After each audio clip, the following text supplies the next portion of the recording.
എല്ലാവർക്കും നമസ്കാരം. ഞാൻ സരിതാ മഹേശ്വരൻ. ഇന്ന് ശ്രീമദ് വാൽമീകി രാമായണത്തിൻ്റെ ബാലകാണ്ഡത്തിലെ 61-ാമത്തെ സർഗം നമ്മൾ ആരംഭിക്കുകയാണ്. കഴിഞ്ഞ ദിവസം നമ്മൾ പറഞ്ഞു നിർത്തിയത് 60-ാമത്തെ സർഗത്തിലെ കഥ. ത്രിശങ്കുവിനായിട്ട് വിശ്വാമിത്രൻ ഒരു ലോകം തന്നെ പണിതു കൊടുത്തു. അതുപോലെ തന്നെ കുറേ നക്ഷത്രങ്ങളും ത്രിശങ്കുവിനെ അനുഗമിക്കുന്നവരായിട്ട് അവിടെ ഉണ്ടായി. ഇതൊക്കെ വിശ്വാമിത്രനാണ് സൃഷ്ടിച്ചു കൊടുത്തത് എന്ന് പറഞ്ഞിട്ട് ആ ഒരു സർഗം അവസാനിപ്പിക്കുകയാണ് ചെയ്തത്. ഇനിയും വിശ്വാമിത്രൻ്റെ പലതരത്തിലുള്ളതായ ഉദാത്തമായ പ്രവർത്തനങ്ങൾ, അതായത് രാജർഷിയിൽ നിന്ന് എങ്ങനെ ബ്രഹ്മർഷിയിലേക്ക് എത്തിപ്പെടാം എന്നുള്ളതിന് വേണ്ടിയിട്ടുള്ള പ്രവർത്തനങ്ങൾ നടത്തുകയാണ്. അത് വേണമെന്ന് വിചാരിച്ച് ചെയ്യണതാണോ എന്നറിയില്ല, പക്ഷേ അതൊക്കെ ഒത്തുവരികയാണ് ചെയ്യണത്. അങ്ങനെയാണ് ത്രിശങ്കു വിശ്വാമിത്രൻ്റെ അടുത്തെത്തിയത്. ഇനി മറ്റൊരു കഥയിലേക്കാണ് പോണത്. നമുക്ക് ആദ്യം 1-ാമത്തെ ശ്ലോകം നോക്കാം. വിശ്വാമിത്രോ മഹാതേജ പ്രസ്ഥിതാൻ വീക്ഷ്യതാൻ ഋഷീൻ അബ്രവീൻ നരശാർദൂല സർവാംസ്താൻ വനവാസിന.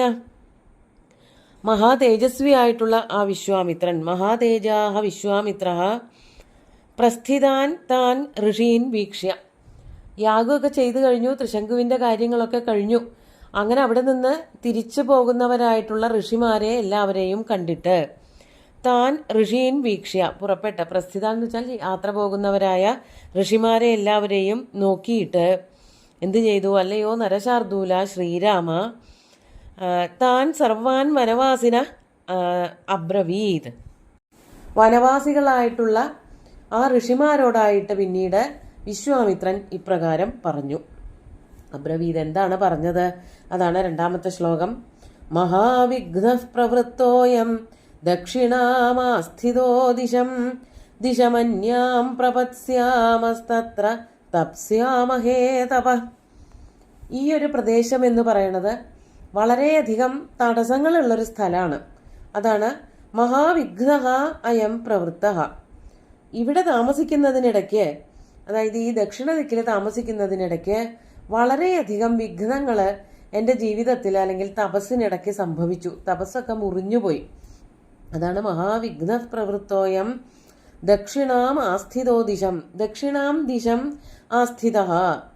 തെക്ക് ദിക്കിൽ താമസിക്കുന്നവനായ, അങ്ങനെ തപസ് ചെയ്യുന്നവനായിട്ടുള്ള എനിക്ക് വളരെ വലിയ വിഘ്നങ്ങളാണ് ഇത്രയും കാലം കൊണ്ട് ഇവിടെ ഇരുന്നപ്പോൾ സംഭവിച്ചത്. അതുകൊണ്ട് ഇനി ഞാനിവിടെ ഇരിക്കണില്ല. ദിശാമന്യാം പ്രപത്സ്യാമ. ഞാൻ എന്നുള്ളത് പൂജക ബഹുവചനത്തിലാണ് പറയണത്, അല്ലെങ്കിൽ ഋഷിമാരോട് എല്ലാവരോടും കൂടിയിട്ട്, വിശ്വാമിത്രന്റെ കൂടെയുള്ള ഋഷിമാരോടൊക്കെ കൂടിയിട്ട് പറയണതാവാം. ഇനി ഞാൻ മറ്റൊരു ദിശയിലേക്ക്, മറ്റൊരു ദിക്കിലേക്ക് പോവുകയാണ്. ദിശാമന്യാം പ്രപത്സ്യാമഹ തത്ര തപഹ തപ്സ്യാമഹേ.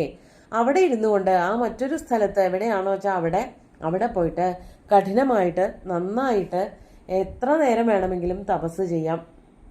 മോഹിച്ച കാലം അത്രയും തപസ് ചെയ്ത് കഴിച്ചു കൂട്ടാം. ഇവിടെ തപസ് ചെയ്യുമ്പോൾ പലതരത്തിലുള്ള വിഘ്നങ്ങൾ, തപസ് മുറിഞ്ഞു പോക്ക്, പ്രവർത്തനങ്ങളൊക്കെ മാറിപ്പോക്കൊക്കെ ഉണ്ടായി. ഇനി മറ്റൊരു ദിക്കിൽ പോയിരുന്ന് തപസ് ചെയ്യാണ് നന്നായി തപസ് ചെയ്യണമെങ്കിൽ ചെയ്യേണ്ടത്.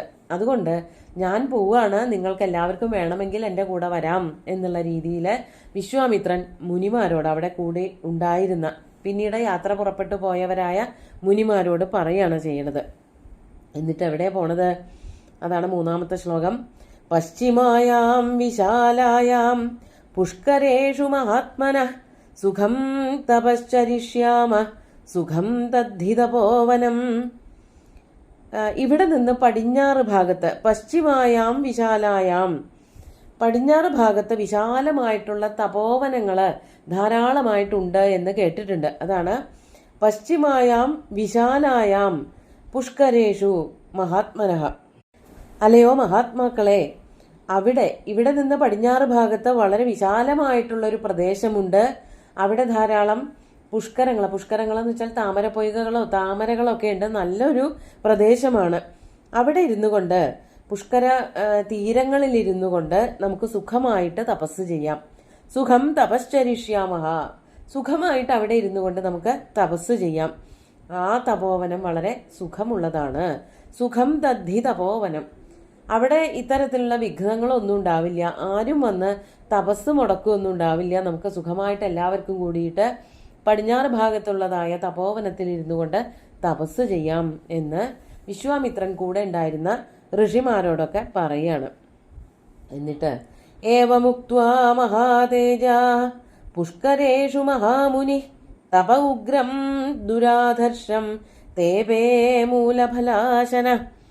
ഏവമുക്ത്വ ഇപ്രകാരം ആ ഋഷിവര്യന്മാരോടൊക്കെ പറഞ്ഞിട്ട് മഹാതേജാഹ മഹാമുനിഹി മഹാതേജസ്വിയായിട്ടുള്ള മഹാമുനി ആ വിശ്വാമിത്രൻ പുഷ്കരേഷു പുഷ്കര തീരങ്ങളിൽ, അവിടെ ആ പടിഞ്ഞാറ് ഭാഗത്ത് വളരെ വിശാലമായിട്ടുള്ള പ്രദേശങ്ങളുണ്ടെന്ന് പറഞ്ഞുല്ലോ, അവിടെ ചെന്നിട്ട് ഉഗ്രം ദുരാധർഷം തപഹ തേപേ ഏറ്റവും ഉഗ്രമായിട്ടുള്ള ആരെക്കൊണ്ടും ചെയ്യാൻ പറ്റാത്തതായ അത്ര കഠിനമായിട്ടുള്ള തപസ് ചെയ്തു. എങ്ങനെ ഇരുന്നു കൊണ്ട്? മൂലഫലാശനഹ മൂലങ്ങളും ഫലങ്ങളും മാത്രം ഭക്ഷിച്ചുകൊണ്ട്. മൂലങ്ങളെന്ന് പറഞ്ഞാൽ വേരുകളാണ്. വേരുകളും അതുപോലെ തന്നെ കായ്കനികളും മാത്രം ഭക്ഷിച്ചുകൊണ്ട് മറ്റൊന്നും കഴിക്കാതെ ഏറ്റവും കഠിനമായിട്ടുള്ളൊരു വ്രതം, ആ വ്രതത്തോടു കൂടിയ തപസ് വിശ്വാമിത്രൻ ആ പടിഞ്ഞാറ് ഭാഗത്തിരുന്നു കൊണ്ട് ചെയ്തു. തപസ്സിന്റെ കാഠിന്യം കാണിക്കാൻ വേണ്ടിയിട്ടാണ് ദുരാധർഷം എന്നുള്ള വാക്കും മൂലഫലാശനഹ എന്നുള്ള വാക്കും ഒക്കെ ഉപയോഗിച്ചിരിക്കുന്നത്. മറ്റൊന്നിലും വ്യാപരിക്കാതെ കഠിനമായിട്ട് തന്നെ തപസ് ചെയ്തുകൊണ്ടിരുന്നു. ശരീരം നിലനിർത്തുന്നതിന് വേണ്ടിയിട്ട് ചെറിയ തരത്തിലുള്ള കായ്കനികളും അതുപോലെ തന്നെ കിഴങ്ങ് വർഗ്ഗങ്ങളൊക്കെ കഴിച്ച് അങ്ങനെയാണ് തപസ് ചെയ്തത്. എന്നിട്ട് അങ്ങനെ ഇരിക്കുമ്പോൾ, അങ്ങനെ സമാധാനമായിട്ട് തപസ് ചെയ്തുകൊണ്ടിരിക്കുകയായിരുന്നു.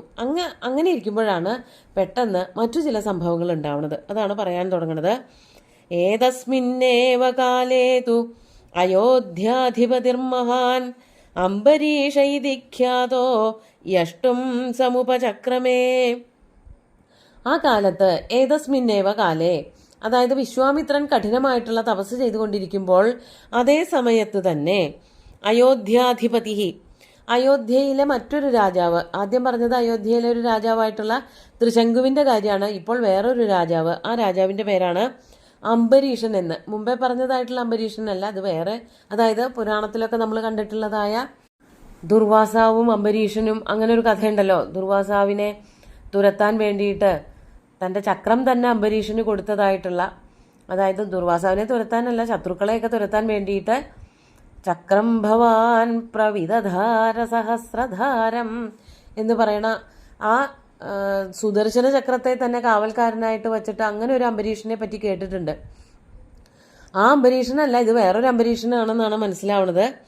ആ അംബരീഷൻ എന്ത് ചെയ്തു? അയോധ്യാധിപതിയായിരുന്നു അദ്ദേഹം. വളരെ മഹാനാണ്, വളരെ ഖ്യാതനാണ്, പ്രസിദ്ധി കേട്ടവനാണ്. അങ്ങനെ ഇരിക്കുമ്പോൾ അദ്ദേഹം യഷ്ടും സമുപചക്രമേ വളരെ ഗംഭീരമായിട്ടൊരു യാഗം ചെയ്യാനായിട്ട് പുറപ്പെട്ടു. അപ്പോൾ എന്താ സംഭവിച്ചത്? തസ്യ വൈ യജമാനസ്യ പശുമിന്ദ്രോ ജഹാരഃ പ്രണഷ്ടേതു പശൗ വിപ്രോ രാജാനമിതമബ്രവീത്. തസ്യ വൈ യജമാനസ്യ, അങ്ങനെ യാഗം ചെയ്യാൻ പുറപ്പെട്ടവനായ ആ അംബരീഷന്റെ, യജമാനൻ എന്ന് പറഞ്ഞാൽ യാഗാധികാരി, യാഗം ചെയ്യാൻ പുറപ്പെട്ടവൻ എന്നർത്ഥം. അദ്ദേഹത്തിന്റെ പശും, യജ്ഞപശുവിനെ ഇന്ദ്ര ജഹാര, ഇന്ദ്രൻ കട്ടുകൊണ്ടുപോയി. ഈ കഥ നമ്മൾ പലതവണയായി കാണുന്നു. ഇന്ദ്രൻ പല പല യജ്ഞമൃഗങ്ങളെയും തട്ടിക്കൊണ്ടു പോണ കഥ സകരന്മാരുടെ കഥയിലൊക്കെ അവിടെ കണ്ടു. ഇവിടെ വീണ്ടും ഇന്ദ്രൻ അപഹരിച്ചു കൊണ്ടുപോയി. ആരെയാണ് അപഹരിച്ചു കൊണ്ടുപോയത്? അംബരീഷന്റെ യജ്ഞപശുവിനെ അപഹരിച്ചു കൊണ്ടുപോയി. പ്രണഷ്ടേതു പശൗ വിപ്രോ, തൻ്റെ യജ്ഞപശു നഷ്ടമായപ്പോൾ, അതവിടെ പശു തന്നെയാണ്, കാള അല്ലെങ്കിൽ പശു തന്നെയാണ്. വലിയ വലിയ സാമ്രാജ്യാധിപതികളൊക്കെയാണ് യാഗം നടത്തുന്നതെന്ന് വരുമ്പോൾ അവിടെ അശ്വമേധമൊക്കെ നടത്തും. ഇവിടെ പശുവിനെ വെച്ചിട്ട് തന്നെ, പശുവിനെ വധിക്കുക എന്നൊന്നും പറയണില്ല, ഒരു യജ്ഞപശു അവിടെ ഉണ്ടായിരുന്നു യാഗം ചെയ്യുമ്പോൾ. ആ യജ്ഞപശുവിനെ ഇന്ദ്രൻ അപഹരിച്ചു കൊണ്ടുപോവുകയാണ് ഉണ്ടായത്. അങ്ങനെ യജ്ഞപശുവിനെ കാണാനില്ല എന്നുള്ളത് വിപ്രൻ എന്നുള്ളത് കൊണ്ട് പുരോഹിതനെയാണ് ഉദ്ദേശിക്കുന്നത്. പുരോഹിതൻ വന്നിട്ട് അംബരീഷനോടത് പറഞ്ഞു. നമ്മുടെ യജ്ഞപശുവിനെ കാണാനില്ല. പ്രണഷ്ടേതു പശൗ പ്രണഷ്ടേ സതി, പശു നഷ്ടപ്പെട്ടപ്പോൾ വിപ്രഹ, പുരോഹിതൻ രാജാനം ഇതം അബ്രവീത്, രാജാവിനോട് വന്ന് ഇങ്ങനെ പറഞ്ഞു. പശുരഭ്യാഹൃതോ രാജൻ പ്രണഷ്ടസ്തവ ദുർനയാത് അരക്ഷിതാരം രാജാനം ഘ്നന്ദിദോഷാ നരേശ്വര. അപ്പോൾ ആ പുരോഹിതൻ പറഞ്ഞത് ഇങ്ങനെയാണ്. യജ്ഞപശു സാധാരണഗതിയിൽ നഷ്ടപ്പെടാറില്ല. അങ്ങനെ നഷ്ടപ്പെട്ടിട്ടുണ്ടെങ്കിൽ അത് രാജാവിൻ്റെ കുഴപ്പം കൊണ്ടാണ്. അതായത് ആരാണോ യാഗം ചെയ്യാൻ പുറപ്പെടുന്നത് ആ ആള് നല്ല ഭരണമല്ല കാഴ്ചവെക്കുന്നത്, ആ രാജാവിൻ്റെ ദുർഭരണം കൊണ്ടാണ് യജ്ഞപശു നഷ്ടമാകുന്നത്. അല്ലയോ മഹാരാജാവേ പശു അഭ്യാഹൃത, അങ്ങയുടെ പശുവിനെ ആരോ തട്ടിക്കൊണ്ടുപോയിരിക്കുന്നു, അപഹരിച്ചു കൊണ്ടുപോയിരിക്കുന്നു. അത് അങ്ങയുടെ ദുർനയമാണ് അതിന് കാരണം. തവ ദുർനയാത് പശുഹു പ്രനഷ്ട. അതായത് ഒരു യാഗത്തിന് വേണ്ടി തയ്യാറാക്കി വച്ചിരിക്കുന്ന പശു നഷ്ടപ്പെടുന്നത് അങ്ങയുടെ ചീത്ത ഭരണം, ദുർഭരണം കൊണ്ടാണ്, ദുർനയം കൊണ്ടാണ്. അല്ലെങ്കിൽ അങ്ങനെ ഒരു കള്ളൻ വന്നിട്ട് കട്ടുകൊണ്ട് പോകാൻ പാടില്ല. ദുർനയം എന്നൊക്കെ പറയുന്നത് നമുക്ക് കേട്ടാൽ മനസ്സിലാക്കാൻ പറ്റും. വേണ്ടത്ര സംരക്ഷണം ഒന്നിനും കൊടുക്കാൻ പറ്റാതെ വരുമ്പോഴാണല്ലോ കള്ളന്മാരൊക്കെ നടമാടുന്നത്. അങ്ങനെ കള്ളന്മാർ മറ്റാരെയും ഭയമില്ലാതെ ഈ രാജാവിൻ്റെ പശുവിനെ തന്നെ മോഷ്ടിച്ചു കൊണ്ടുപോയി. അത് രാജാവിൻ്റെ ദുർഭരണത്തിൻ്റെ ഒരു ലക്ഷണമാണ്. അതുകൊണ്ട് അരക്ഷിതാരം രാജാനം, വേണ്ടതുപോലെ രാജ്യത്തെ സംരക്ഷിക്കാത്തവനായ രാജാവിനെ, അരക്ഷിതാവാണ് രാജാവ്, വേണ്ടത്ര സംരക്ഷണം ഒന്നും ആർക്കും കൊടുക്കുന്നില്ല എന്നുള്ളത് കൊണ്ട് അരക്ഷിതാരം രാജാനം, രക്ഷിക്കാൻ കഴിവില്ലാത്ത രാജാവിനെ അല്ലയോ നരേശ്വര ദോഷാഹ ഘ്നന്തി, അല്ലയോ മഹാരാജാവെ ദോഷങ്ങൾ വന്ന് വധിക്കും. ദോഷങ്ങളുടെ ആധിക്യം കൊണ്ട് അങ്ങ് മുടിഞ്ഞു പോകും, നശിച്ചു പോകും. അതുകൊണ്ട് ഈ കള്ളനെ കണ്ടുപിടിക്കണം, പോരാത്തതിന് ദാനവും ചെയ്യണം. അതൊക്കെ അടുത്ത ദിവസത്തെ ശ്ലോകങ്ങളിലാണ് കാണാൻ പറ്റുക. അങ്ങയുടെ ദുർനയം കൊണ്ടാണ് ഇവിടെ കള്ളന്മാർ വന്നിട്ട് പശുക്കളെ മുഴുവനും തട്ടിക്കൊണ്ടുപോയത് എന്ന് പുരോഹിതൻ രാജാവിനെ അറിയിച്ചു എന്നർത്ഥം. നമുക്ക് ഇന്നത്തെ ശ്ലോകങ്ങൾ ഒന്നുകൂടി ചൊല്ലാം. വിശ്വാമിത്രോ മഹാതേജാഃ പ്രസ്ഥിതാൻ വീക്ഷ്യതാൻ ഋഷീൻ അബ്രവീൻ നരശാർദൂല സർവാംസ്താൻ വനവാസിനഃ മഹാവിഘ്നഃ പ്രവൃത്തോയം ദക്ഷിണാമാസ്ഥിതോ ദിശമന്യാം പ്രപത്സ്യാമസ്തത്ര തപ്സ്യാമഹേ തപഃ പശ്ചിമായാം വിശാലായാം പുഷ്കരേഷു മഹാത്മനഃ സുഖം തപശ്ചരിഷ്യാമഃ സുഖം ദദ്ധി തപോവനം ഏവമുക്ത്വാ മഹാതേജാഃ പുഷ്കരേഷു മഹാമുനിഃ തപ ഉഗ്രം ദുരാധർഷം തേപേ മൂലഫലാശന ഏതസ്മിന്നേവ കാലേ തു അയോധ്യാധിപതിർമഹാൻ അംബരീഷ ഇതി ഖ്യാതോ യഷ്ടും സമുപചക്രമേ തസ്യ വൈ യജമാനസ്യ പശുമിന്ദ്രോ ജഹാരഃ പ്രനഷ്ടേ തു പശൗ വിപ്രോ രാജാനമിദമബ്രവീത് പശുരഭ്യാഹൃതോ രാജൻ പ്രണഷ്ടസ്തവ ദുർനയാത് അരക്ഷിതാരം രാജാനം ഘ്നന്തി ദോഷാ നരേശ്വര. അതായത് വേറൊന്നും വന്ന് ഇനി രാജാവിനെ ആക്രമിക്കേണ്ട കാര്യമില്ല. നശിക്കാൻ അവരവരുടെ ദുർനയങ്ങൾ, അവരവരുടെ അധർമ്മങ്ങൾ, ദോഷങ്ങൾ അത് തന്നെ രാജാവിനെ ഇല്ലാതെയാക്കും എന്ന് പുരോഹിതൻ രാജാവിനെ ഓർമ്മിപ്പിച്ചു. ഇനി എന്താണ് ഉണ്ടാവുന്നത് എന്നുള്ളത് അടുത്ത ദിവസം നോക്കാം. സുന്ദരമായിട്ടുള്ള ശ്ലോകങ്ങൾ ഭഗവാൻ ശ്രീരാമചന്ദ്രൻ്റെ കാൽക്കൽ അർപ്പിച്ചുകൊണ്ട് ഗുരുവായൂരപ്പനെ സാഷ്ടാംഗം നമസ്കരിച്ചുകൊണ്ട് എല്ലാവർക്കും ശുഭദിനം നേർന്നു നിർത്തട്ടെ. നന്ദി.